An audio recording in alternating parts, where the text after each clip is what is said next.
Well, here we are, and I promised you a breakdown. So here is the breakdown. Um, I know that game and that ending probably left you with a lot of questions and a lot of confusion, but don't worry, I'm here to break it all down. Trust me, I had to do my own research on this because despite playing the game and reading what I think was most of the memos, I probably did miss a few. I was left in the dark about quite a few things too. But it is all there. It's just incredibly hard to piece together.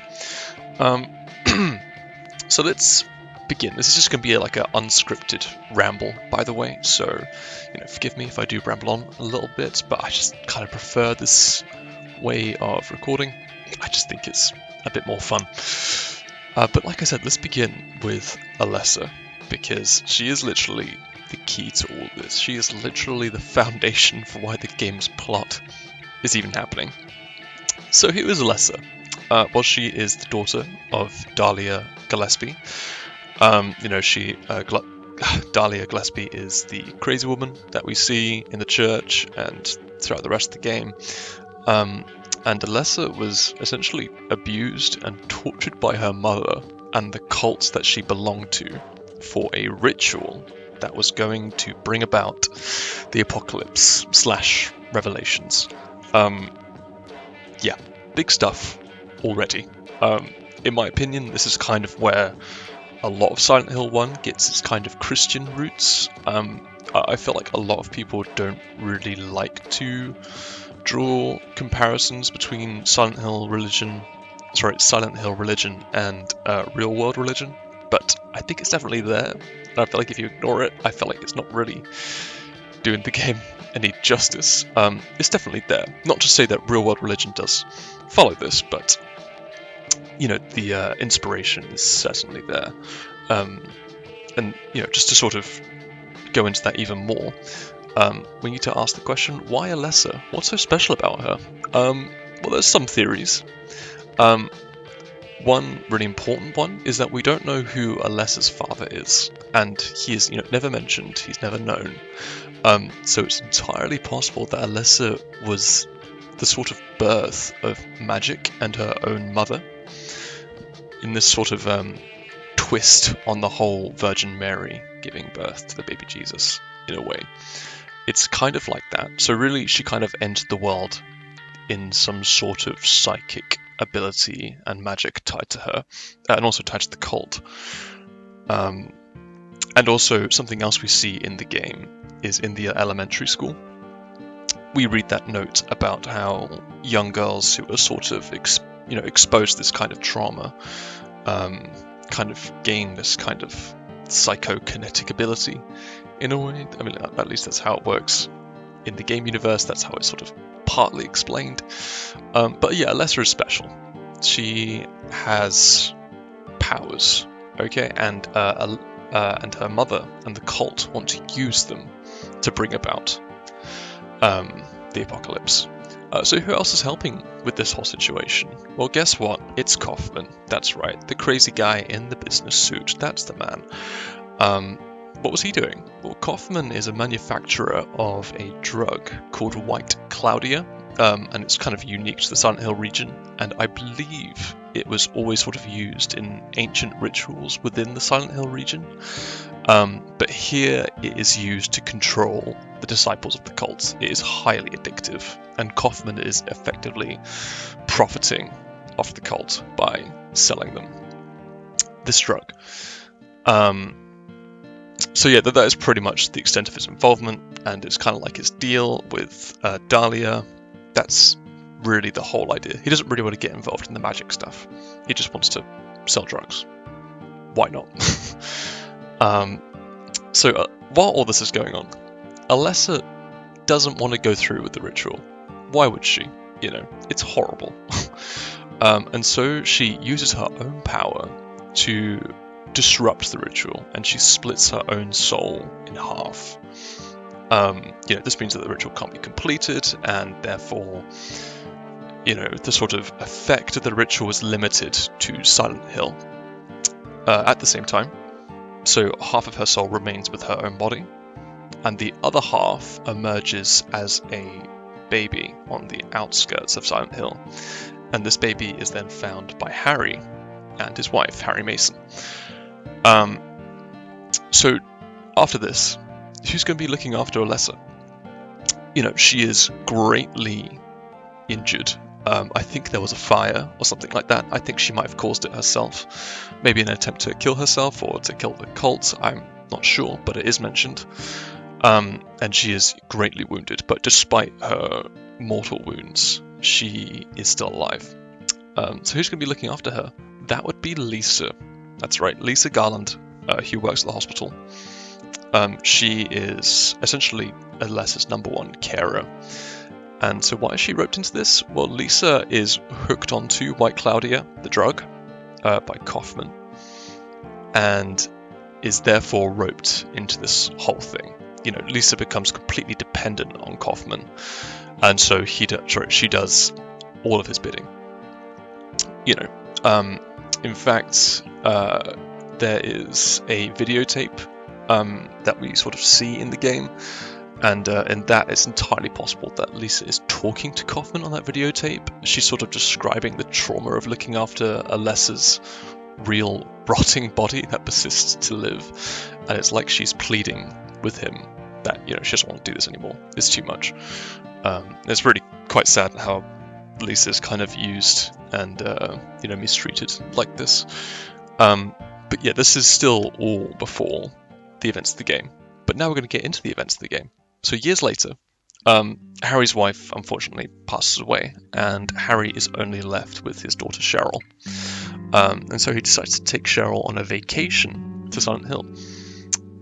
So aside from Silent Hill being a popular tourist spot, we know it's always been a good tourist spot.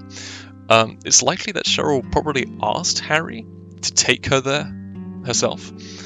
Why would she do that? Well, it's likely that the other half of her soul was kind of calling to her to kind of get them to reunite. And Cheryl is about the age that Alessa was now when she initially split her soul, so that's possibly another reason why it happened at that time. So Harry takes Cheryl to Silent Hill, and on the drive, Alessa sends a astral projection of herself in front of Harry's car. You don't actually see that in the very beginning, at least I didn't in my playthrough, but I'll probably play this clip for you now. Harry spins off the road and they crash, and he awakens in the sort of fog world in Silent Hill. And from that point on, really, it's kind of too late. You do see Cheryl very briefly, but she's already wandering off, and you kind of lose her. And at that point, she's really already sort of merged with Alessa back into one soul. Harry has already lost his daughter, which is really sad, because without Harry actually knowing it, he's all alone again. So really, you can see why Harry is such... Well, of course, Cheryl is Harry's own daughter, but Harry is constantly asking, have you seen a little girl? And that kind of thing. He is constantly after her. But even though it's already too late, although there is a part of Cheryl that still exists within Alessa, interestingly. And in fact, Alessa actually does have some memories of Harry still, but we'll get into that in a little bit. So as Harry progresses through Silent Hill, looking for his daughter, he meets Dahlia Gillespie, who essentially tricks Harry into thinking that Alessa is the one behind all this madness going on in Silent Hill. Which is actually a good point. What is happening in Silent Hill? Because it looks like it's chaos, and it is.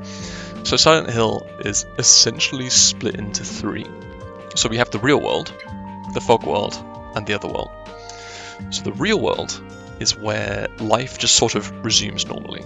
Businesses function, nothing too strange is going on, although it's likely that during this particular period, some weird things are going on in the real world. But to the average person living in Silent Hill, you wouldn't really notice too much going on. The fog world, though, is where some people are sort of slipping into some of the chaos, some of the madness. And you have people like Harry, Kaufman, Lisa, etc. These people have slipped into the fog world, and they're starting to see some of this chaos occurring. And then we have the other world, which is really the closest thing Silent Hill will get to hell. It's rusted, it's rotten, it's very industrial looking, and really it just sort of represents the rot in either just the world or in like morality and people and that kind of thing. I won't go down that route too much because morality really isn't much of a thing in Silent Hill 1. At least it's not really like a main theme, it's more of a theme in Silent Hill 2, but this game does connect to that, and I'll tell you how in just a second. So why is this even happening in the first place? Well, it's likely that the fog world, and well, more likely the other world, is a sort of early manifestation of that apocalypse I was talking about, that Dahlia Gillespie is trying to bring to the world. However, this sort of apocalypse is limited to Silent Hill, and the other world is kind of bleeding into the town more and more slowly over the course of the game. It's like that moment when you see Harry walking towards the lake and the world literally shifts around him into the other world. That's when it's starting to get really bad. The town is almost fully taken by that point. And really, the goal isn't just Silent Hill. The goal for Dahlia is for the whole world to be consumed by this nightmare. Which is, it's weird. It's interesting, but in a sense, that is what Revelations and the apocalypse is all about. It's the world ending and the dead rising and everybody dying. Essentially, that's the whole idea. At least that's what they want to achieve here.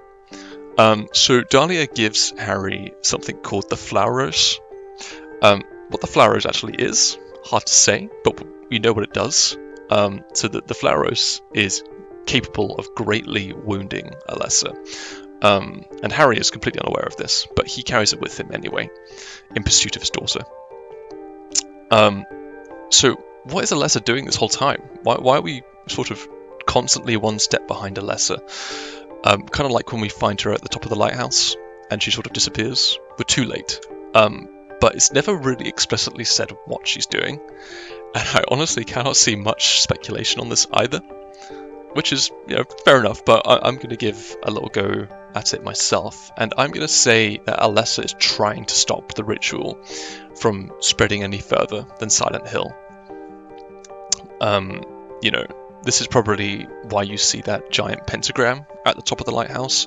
It's like her own magic working against the cult's magic, and that this is also probably why Dahlia asks you to go to the lighthouse, and then also the amusement park, so you can disrupt her magic and allow the cult's doings to sort of expand. But Harry isn't really aware of that, and he's just sort of, going from place to place, just trying to find his daughter. That's all he really understands at this point.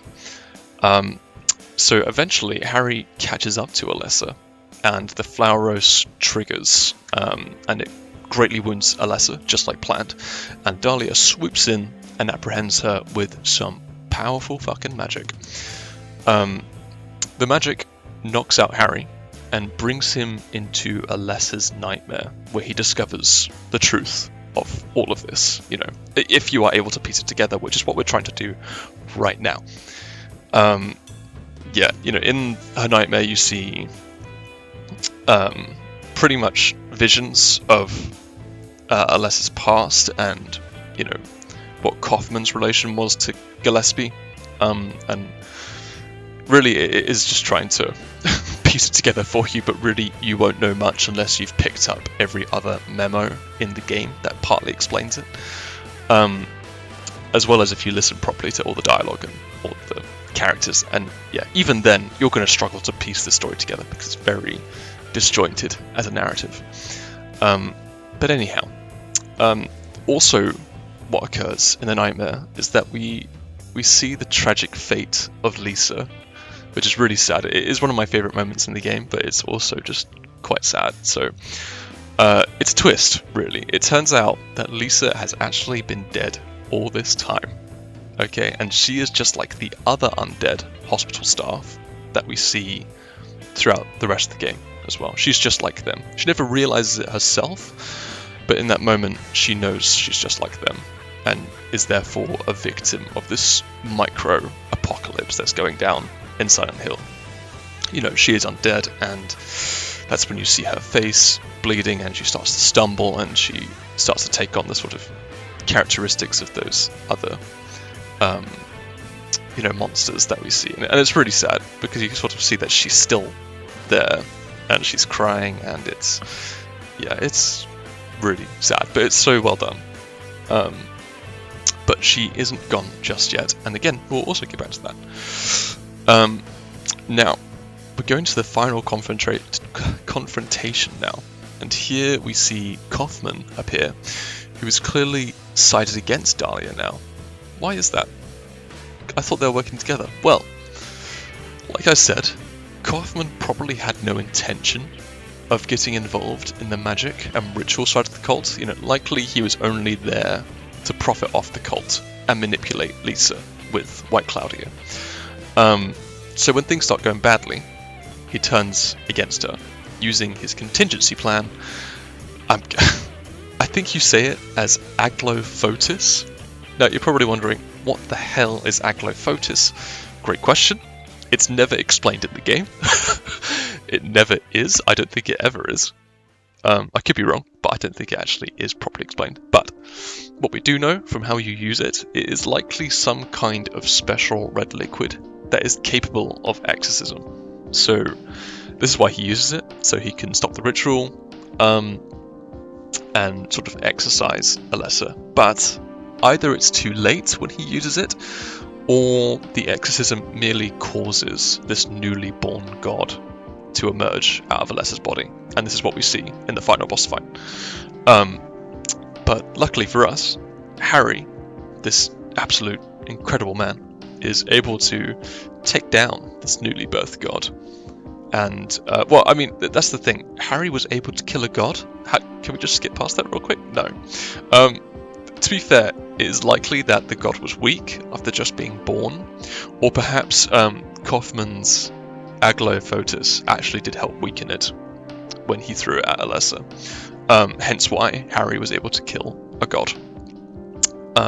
So now with the god dead, Alessa lies on the floor, cradling a newly split fragment of her own soul.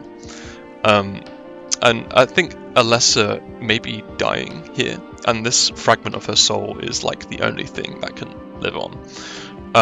But the thing is that she still remembers Harry, or at least Cheryl's half of the soul still remembers Harry, and she looks up at him and she remembers her experiences with her father, and she calls him Daddy, and she offers up the newly born child, to which Harry takes the child and runs, escaping Silent Hill for good.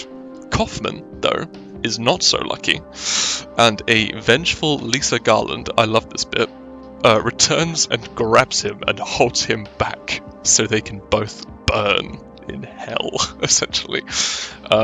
It's great. It's such a good moment, and yeah, good for Lisa. Fuck Kaufman. That's what I say. And yeah, Harry is able to make it out of Silent Hill. And I won't touch on any of the games, but I will say that the child that Harry runs away with and escapes with is then named Heather. And Heather will become the protagonist of Silent Hill 3. Now this is the good ending that I've just covered. There is actually what I would consider a better ending, and it concerns Sybil Bennett. Now, if you remember, or if you've played it yourself, Sybil sadly gets corrupted by, well, I think she's possessed, essentially, by a parasite that makes her turn against you, and she tries to kill you. If you don't have the Aglofotis, the thing that Kaufman uses at the end of the game, if you don't have that, you have to kill her. and sadly that's how the game ends. That's how the game ends, with her dead and Harry just escaping by himself. But if you are able to pick up the Aglofotis, which goodness knows how you're able to know that, it's a very sort of niche moment in the hospital where you have to use an empty bottle and use it to scoop up some of the spilt red liquid on the floor. Yeah, it's very niche, and even then, how you're supposed to know to use it during the boss fight, who knows? The point is, if you are able to do that, you are able to save Sybil, and she will appear again at the end of the game, and Harry will escape with Sybil. And it is implied that they look after the child together. Either ending is sort of considered canon. The series still works with Sybil in the picture, but it also works with Sybil not in the picture. She's not really mentioned much after the game. But yeah, I think that is probably the best kind of summary I can give. Pause right there. I nearly forgot to talk about this bit because I was just getting carried away with the whole plot. But this is really important to talk about, actually. So when Harry kills the god at the end of the game, while he did save the rest of the world from being consumed by the darkness, the town itself, it's already too late. Silent Hill is now stuck with this curse of being sort of splintered into the real world, the fog world, and the other world. And essentially because of what the cult had done and how far the ritual had already got, Silent Hill holds like a perpetual state of apocalypse / revelations. And I think this is really important to talk about, actually, because of how it kind of sets up the second game. Like I said, I won't be getting into any details or spoilers for any of the other games, but I think this is really important to mention. The second game's themes are much more focused on morality and less on the occult. And this is where I think the first game links into the second game. Because of what's happened to Silent Hill, it's now in the state of apocalypse, in a way. Or at least those who fall into the other world are in this sort of state of apocalypse. And what's another word for apocalypse? What's the whole point of Revelations? What else do we call this? We call it Judgment Day. And if you've ever played Silent Hill 2 before, I cannot stress enough how much judgment plays a role in the game, as well as morality and how the protagonist is involved with those themes, and also just how much of a presence judgment has. In fact, one of the enemies in Silent Hill 2 is literally supposed to be judge, jury, executioner. So I just think that's really interesting, how Silent Hill kind of becomes this place that is there to judge people in a way. How it sort of comes from the cult to sort of cause the end of the world, and now it's become a place of kind of like Dante's Inferno, if you like, which arguably has some sort of inspirations for this game. It's all about judgment. But yeah, I just wanted to throw that in there. You can resume. But I look forward to eventually getting to Silent Hill 3, a game we will most certainly cover in the future, so we can continue the Mason story. But in the meantime, thank you all for watching. I hope you enjoyed my ramblings. I know I did. And I will see you in that town again, Silent Hill.